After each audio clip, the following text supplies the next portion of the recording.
राजनीति के आंगन से जुर्म की दुनिया तक, ग्रामीण इलाकों से शहर की गलियों तक, प्रदेश की हर छोटी बड़ी खबर से करेंगे आपको रूबरू।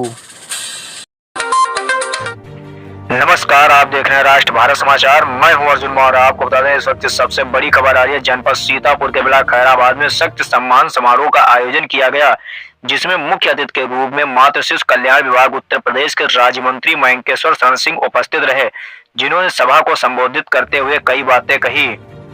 जिस सभा में भाजपा जिला अध्यक्ष राजेश शुक्ला खैराबाद, ब्लॉक प्रमुख अजय विश्वकर्मा खैराबाद, नगरपालिका अध्यक्ष प्रतिनिधि बेबी अभिषेक गुप्ता के साथ अनूप विश्वकर्मा सहित जनपद के काफी संख्या में भाजपा कार्यकर्ता व पुलिस बल भी मौजूद रहा। देखते रहे राष्ट्र भारत समाचार सीतापुर से। शक्ति हमारे लिए क्यों वंदनीय है?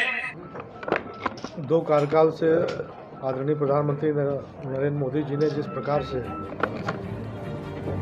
मातृशक्ति के लिए काम किया है, उसमें निश्चित तौर पे जिस तरीके से नारी शक्ति भारतीय जनता पार्टी के साथ खड़ी है और आने वाले चुनाव में जिस तरह का माहौल हम लोग को दिख रहा है, 400 के पार तो जाना ही जाना है। अब 400 के कितना पार चले जाते हैं ये देखना है।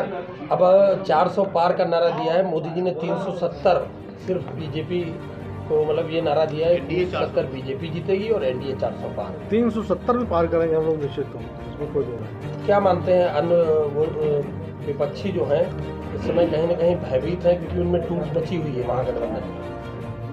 भय का तो वातावरण मुझे नहीं दिखाई पड़ रहा है हिंदुस्तान में और उत्तर प्रदेश में विशेषकर। जिस तरीके से कानून व्यवस्था दुरुस्त है तो उसमें उनको भयभीत होने की आवश्यकता नहीं है। हाँ, अब ग्लानि हो सकती है और अपने कृत्यों की वजह से ही मनुष्य को ग्लानि प्राप्त हो। सोनिया गांधी राज्यसभा चली गई हैं, प्रियंका गांधी रायबरेली से आ रही हैं, तो आओ कैसे निपटे? लोकतंत्र में नहीं, निपटना शब्द अच्छा नहीं है। लोकतंत्र में सबका चुनाव लड़ना अधिकार है और स्वागत है उनका, वो चुनाव लड़े। नहीं सर, एक अपनी परंपरागत सीट छोड़ के सर जो है राजस्थान से वो राज्यसभा जा रही है, जो उनकी रैली परंपरागत सीट थी। अब ये उनका व्यक्तिगत निर्णय है, इस पर मैं क्या कह सकते हैं, लेकिन हम लोग पूरे दम से, पूरे जोर से हम लोग रैली करेंगे, इसमें कोई नहीं। बीजेपी ने 7 अपने उम्मीदवार उतारे थे राज्यसभा के, आज 8वां उम्मीदवार ने पर्चा भर दिया है। क्या मानते हैं अब तो टक्कर होगी? नहीं, कोई टक्कर नहीं होगी, हमारे 8वां उम्मीदवार जीतेंगे। कैसे भाई? अगर आप देखें 37 वोट चाहिए, तो 37 वोट चाहिए तो समाजवादी पार्टी को 111 वोट चाहिए और उनके पास है केवल 104 वोट। तो गणित किसके पक्ष में है? गणित तो हमारे पक्ष में है। चौधरी चरण सिंह जी को सम्मान दिया गया हुआ है भारत संसद, उसी को लेकर अखिलेश ने निशाना साधा है कि किसानों के मसीहा को सम्मान तो दे दिया, लेकिन किसान जो है परेशान है। कहाँ का किसान परेशान है? यूपी के तो कोई किसान परेशान प्रदर्शन में जा रहे हैं। देखिए, ऐसा तो नहीं है कि विपक्ष में जो लोग हैं, तो पिछली बार अगर आप देखिए तो हमको 41% वोट मिला और इस बार हम 60% तक जाएंगे, जो हमारा अनुमान है। तब भी तो 40% जो है वो खिलाफ रहा। जिस तरह से किसान प्रदर्शन कर रहा है एमएसपी को लेकर, एक सीमित लोग हैं, और अगर आप उसको और ज़्यादा देखें तो मात्र एक प्रदेश के, क्या कहते एक प्रदेश का किसान पूरे देश का किसान नहीं हो सकता।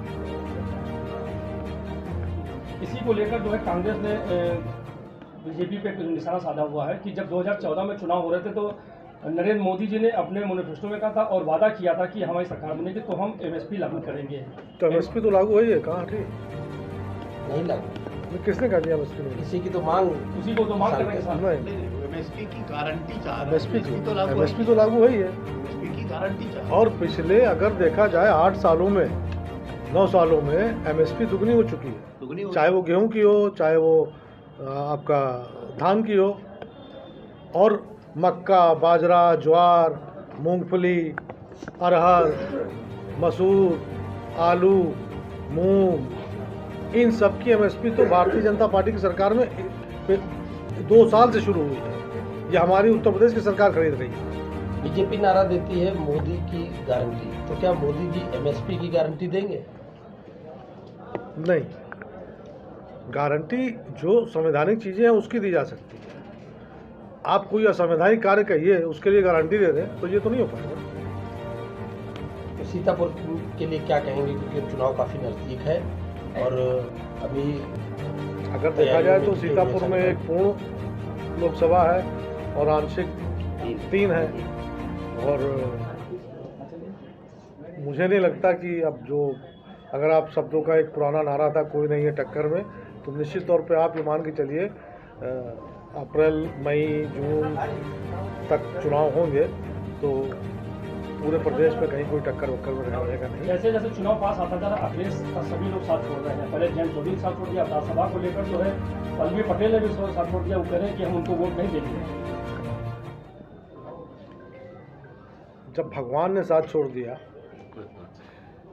तो सारी दुनिया तो साथ छोड़ेगी। सभी दल दर्शक आप देखें, पिछले सोमवार को सारे विधायक गए, खाली समाजवादी पार्टी के विधायक नहीं गए। तो जो भगवान का ना हो सका तो किसी दूसरे का कैसे हो? तो अपना मंदिर भी बनवा रहे हैं, मंदिर भी, शिव मंदिर बन रहा है, शिव मंदिर बन रहा है इटावा में। अब अभी तो आप देखिए, अभी तो बहुत जल्द काशी भी बनेगा, बहुत जल्द मथुरा भी बनेगा। जब मथुरा बनने लगेगा तब क्या होगा, फिर आप सोचिए। आप जाएंगे इटावा दर्शन करने? भगवान का मंदिर चाहे जहाँ होगा वहाँ जाएंगे दर्शन करने, इसमें क्या है? खेती को लेकर मुझे ये कहने में बिल्कुल संकोच नहीं है। अखिलेश जी द्वारा बनाए गए मंदिर में वो बुलावे चाहे न बुलावे तब भी मैं जाऊँगा। बजट में जो है खेती की सुरक्षा को लेकर 20 करोड़ का बजट पास किया गया हुआ है। उसी को लेकर अखिलेश के तंज फंसा हुआ है कि सांडों से कौन सुरक्षा कराएगा। ये रक्षा सरकार कर रही है, लाखों रुपए गौवंश के ऊपर हम लोग खर्च भी कर रहे हैं, और किसी भी सूरत में गौ हत्या नहीं होने देंगे। ये हमारा संकल्प है और ये भारतीय जनता पार्टी की एक एक कार्यकर्ता का संकल्प है। थैंक्स।